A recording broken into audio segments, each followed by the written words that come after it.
If you listen to Lynn and I when we have our Tuesday education talk, we often talk about the steps that each school district is taking in one way or another to find ways to save money. I think I always say to Lynn that unless people start having more babies, something has to be done because there's less people and less money. So, therefore, each school is doing things. We covered the Cairo Durham episode. And now over in Chatham, they have their consolidation method. And we had David Laveau, Wayne Coe, and Steve Gilger in on yesterday. And today we are honored to have Melony Spock, the president of the Board of Education for Chatham Central School District, and Cheryl Nuciforo, the superintendent of Chatham Central School District. And they are here to talk about the consolidation plan and the accompanying bond issue. And ladies, we are delighted to have you here. Let's get right into it. Tell us from your perspective, whichever one of you want to go first, what it is that needed to be done and why you think that this is the way it should be done. Well, as you know, our communities are faced with declining enrollment. And this is Melony Spock speaking. Yeah, Melony Spock. And the Board of Education, this process started in 2010. We discussed ways and we've been working on efficiencies all along on how we could save money because we really want the best program for our students. So consolidation was one of the things that came up and one of the things that we decided to look into. So that's kind of where we are now, and I'll let Cheryl go into more of the details on that. Well, when the board charged me a few years ago with looking at the feasibility of consolidating buildings, it's been a very long and thorough process because we didn't take the decision lightly. It's a very serious move. But as a part of that, they charged me with looking at not just whether we could save money, but how we could use a consolidation to preserve program and educational opportunities, and also as how every crisis has the potential to be an opportunity. So there's no question that enrollment and finances are causing crises or pending crises for schools, but they wanted to get ahead of the crisis. They didn't want us to wait until we were in an urgent situation. They wanted to be proactive, and they wanted to see how we could use this as an opportunity. So we engaged in quite an extensive research process, engaged a team to do a facility study to look at the feasibility of consolidating, enrollment studies, transportation studies, so that we could look at the whole picture, and that's where we came up with our consolidation plan. The capital project, which voters will vote on next Tuesday, is to part of that opportunity. It's an opportunity to address not just space issues and accommodate the new grade levels when we consolidate to two buildings, but it's also an opportunity to update our spaces and to improve them so that we have the opportunities that other schools have to offer programming that better prepares our students for the 21st century. Okay, where I think some of the, correct me if I'm wrong, the miscommunications might be is that you spoke very succinctly consolidation and capital improvement. And I think what many people are seeing is, well, consolidation, it means you're cutting back, then why are you spending? So can you address that particular aspect? Mm-hmm. By consolidating, we're eliminating positions that are really one per building. For example, we have one principal per building, one nurse per building, one librarian per building. So by consolidating students to two buildings, we're really reducing duplicative services, which puts us in the position where we're saving over $800,000 per year. And that's really almost entirely salaries and benefits from those types of positions. We elected, as we studied this and listened to the community, we elected to take part of that savings and put it into enhancing our facilities. Our high school was built in the 1970s. Our elementary school is a little bit older, and some of our spaces haven't been updated since that point. And as you know, education's changed quite a bit since the 1970s. So some of the work that we want to do, for example, our elementary gymnasium is not a full-size gymnasium. And so that puts a number of limitations on us. Expanding it into a full-size gymnasium will make us better able to accommodate the 6th grade when they come to the elementary school. But there's no seating in the current gym. So by adding seating, we can now, and making a full-size gym, we can now use it for games. We can now use the larger gym for indoor recess. And by moving some of our students up off the floor, we can now accommodate some assemblies that are not possible in a smaller gym with all the students sitting on the floor. So we'll be able to have some programming opportunities. For example, certain kinds of dance assemblies and those kinds of things. So we're really using that space to give our students a full-size gym, be able to better accommodate fitness-based programming for the 21st century, and add a number of other kinds of improvements to our program. And so that's the kind of thinking that went into the various components of the project. So we did take some of our savings and apply it to improving our facilities in order to offer a better learning environment for our students. So how do you address the concerns about the amounts that are being spent in the various... were you able... have you seen the article in the Chatham Courier? Yes. Okay. So that's, I guess, what I'm speaking of. How do you address the points that they made in the Chatham... in Chatham Press. Chatham Press, yes. Chatham Press, right. Yep. So there are a couple of things that people don't always understand about the way school building projects work. We're subject to a lot of rules and regulations. The costs that are out there right now are estimated costs prepared by our architectural firm, which is highly experienced in school construction and school design. When we get to the point of moving forward after voter approval, after SED approval, when we get to the point of moving forward, we have to put that project out to bid, and we have to award the project to the lowest responsible bidder. Then we'll know what the actual cost is, and any responsible bidder is free to bid on the project. Okay, so that's one piece. What happens is, because it's a school, we have very strict building codes that we have to follow. Everybody does, but we're dealing with children and their safety and well-being, and we're also dealing with public projects that have to be built to last. If you build something in your house and it only lasts 5 years, that's your decision in terms of what you have to do. But construction in schools is a little bit more expensive because we're building it to last for a very, very long time. And then the third thing is there are labor laws and requirements, most specifically the Wicks law, that add on a layer of cost for public projects. So while it seems expensive, to a lay person who maybe says, well, I can do a parking lot for this much money, it really is because it's a public project that has to do with a school and all the requirements that we have to meet. And the final cost will be determined by the bids that come in. Okay, so the figures that we are reading now are really not the final cost? Those are estimates that are prepared by our architectural firm. Okay. When I had because I had to do a quick study, and I'm listening to the three gentlemen that we had here yesterday, and I wanted to just get them to summarize, their opinion as to what it was that they were concerned with. And I'd like you just to take about 30 seconds and try to address the particular things that Mr. Laveau pointed out.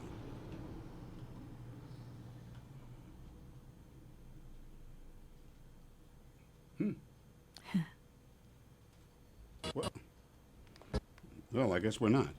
He was talking about the safety issue, the egress. Yeah, it was Wayne Coe. I'm Okay. sorry, that was Wayne Coe. That there's only one street leading out. What is your opinion on that? Well, Mr. Coe has brought this up a number of times, as have other people. This is something that the school board discusses on a regular basis and will continue to discuss. It's actually not uncommon for a school to have only one driveway in and out. There are a number of schools that have that situation locally.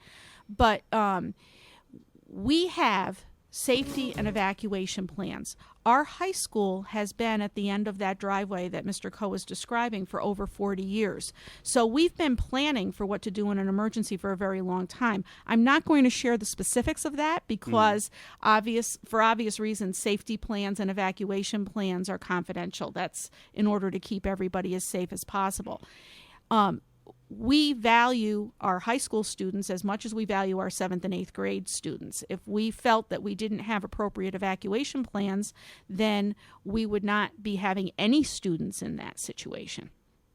Okay, all right. I think I have it queued up correctly now, just because it's better coming from his words.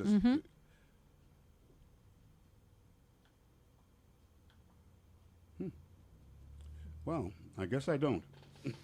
All right. Well, at any rate, the other questions that I had in mind were on the cost jump. So I think you kind of addressed that in that it really has to do with the requirements that you're under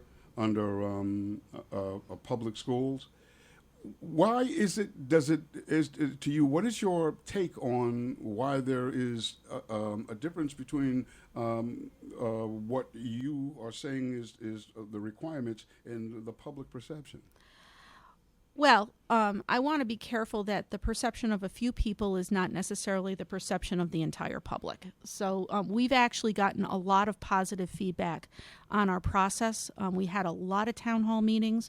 We did surveys. We've sent out newsletters. We have a website. We have a Facebook page. Actually 8 town hall meetings over time. And so one of the things that happened is that the cost did evolve because with feedback from all of those different processes, we actually started out with 3 different options for projects. And eventually they coalesced into this one proposal. And then the board, well, I thought we were done. Okay. The board sent me back and had the staff in our various buildings run scheduling scenarios and room assignment scenarios, and then come back and give more feedback. And that's where even more changes were made. So, the question about why things cost what they cost, I've already addressed. The one point that I didn't make at that point was that we're included in the project are gymnasiums, a music space. Just like it costs more to build a kitchen in your house than a bedroom, those are specialized spaces.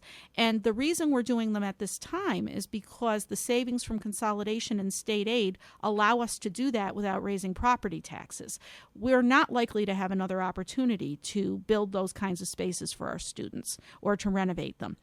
The question of why the costs have changed over time is because we've responded to input that we were receiving and weighed the input and incorporated what we thought was valid and best for our students. And it took us that amount of time to get to a final project proposal.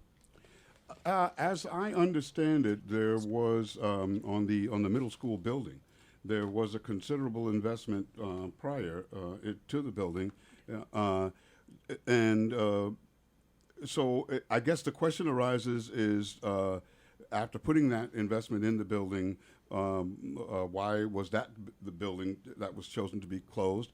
And what are the plans for that building? I love looking at it, that's for sure. It's a beautiful building.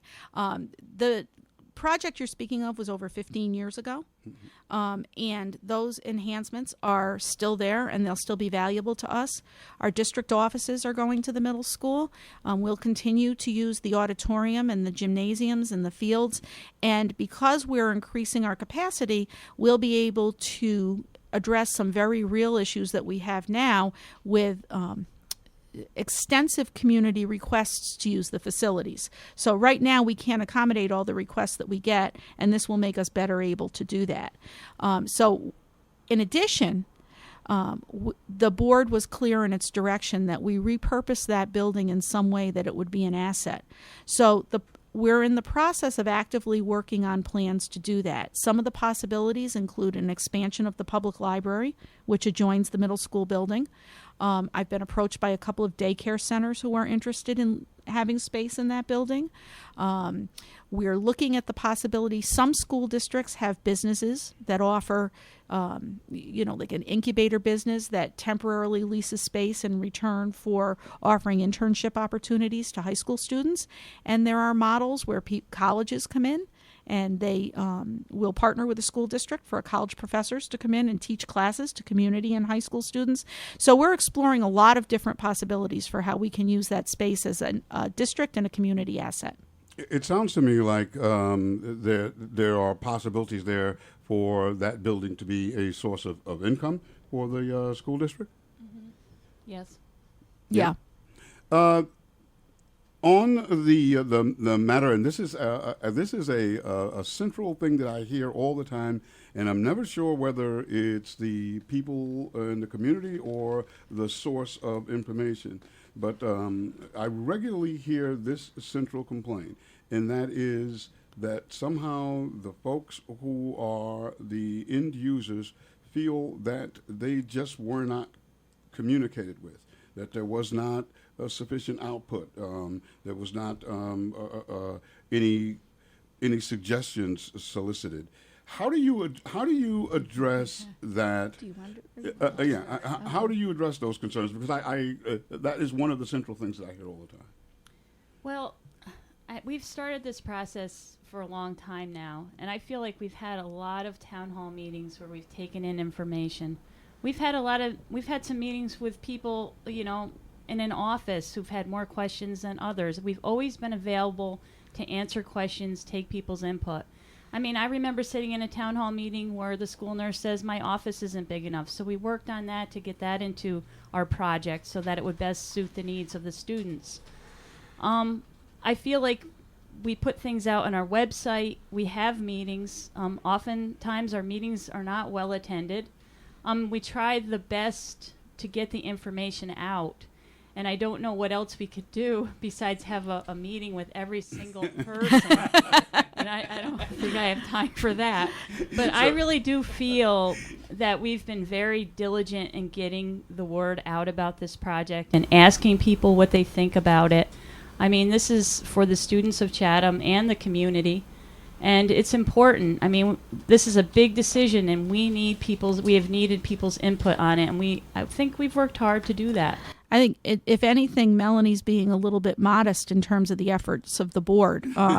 The town hall meetings were set up so that I would give a presentation, and then Melony would open up the floor to questions and comments. Some of them went on as long as 3 hours. And we had 8 of those town hall meetings over time. We had 2 focus groups that were facilitated by impartial outside folks with board members sitting and listening so that we would be sure to get an impartial opinion. The board has gone to community days and fairs and parent nights and sat at a table and answered questions and listened to the comments of people. And then, as Melony said, we've made adjustments based on that input. So there have been actually extraordinary efforts on the part of the Board of Education to go out and to share this information. We have a website, we have a Facebook page, we have an email address specifically for questions about the capital project. As a matter of fact, an email came into my office this morning with a question.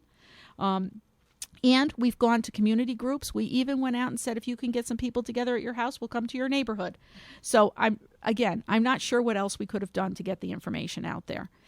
Oh, okay. You are, if you just joined us, you're listening to the WGXC Morning Show. Philip is on your radio. And we are discussing the Chatham Central School District's consolidation plans and their capital improvement plan this coming Tuesday. And we're speaking with Melony Spock, the president of the Board of Education, and Cheryl Nuciforo, the superintendent. And we are discussing all of the aspects of the project and the capital improvement project and the consolidation plan. We're going to take a short break, and when we come back, I'd like you to summarize for me because whenever you have the vote's coming up Tuesday. So you put a lot of work into it, and so I know there's got to be something that's right here in your throat. So to summarize what you see in the future for the Chatham School District, and why you think that these particular plans are so important. You are listening to the WGXC Morning Show on WGXC 90.7 FM, streaming live on WGXC.org. Up in the morning. Chuck Berry. Up in the morning and out to school. You know what? I guess I don't know whether you ladies talk to the people at CSX because the train, we usually have to keep a wary eye for the train coming through town right in the middle of it. Oh, that's right. That's yes. True. That's right. Those of us who on my regular show, I regularly refer to Chatham as beautiful downtown Chatham, New York, where the train runs right smack dab through the middle of the town at the most inappropriate time. It always seems like when you're in a rush, there it is, waiting for you. And we are speaking with Melony Spock, who is the president of the Board of Education, and Cheryl Nuciforo, the superintendent of the Chatham School District, and we're talking about the capital improvement project and the consolidation plan. So, ladies, I really, as I said before, I definitely appreciate your coming, and I wanted to get your idea of having put so much into this. What do you see as the future? What do you see as the Chatham School District and schools over the next 10 years? What is your vision? Well, am I on? Mm-hmm. Yes, you're on. Here we got you. Well, as we were developing this project, we always had three things in mind: to provide quality education for the students, quality programming, while keeping it at a cost that the community can afford, and also maintaining the traditions and history of Chatham. I feel that this project, we've used that all along, and that we're not only responsible for the students' education now, but it's also great to be planful for the future. I think this project is a great project that will give our students a 21st century learning environment, which I feel at Chatham that we need. And I hope that in the next 10 years, this project will be a success and that our students will benefit so that in the end, they are more college and career ready to go out there when they leave us. And, I have to say I'm very optimistic about the future of Chatham. I feel very fortunate to work with a Board of Education that doesn't avoid difficult issues.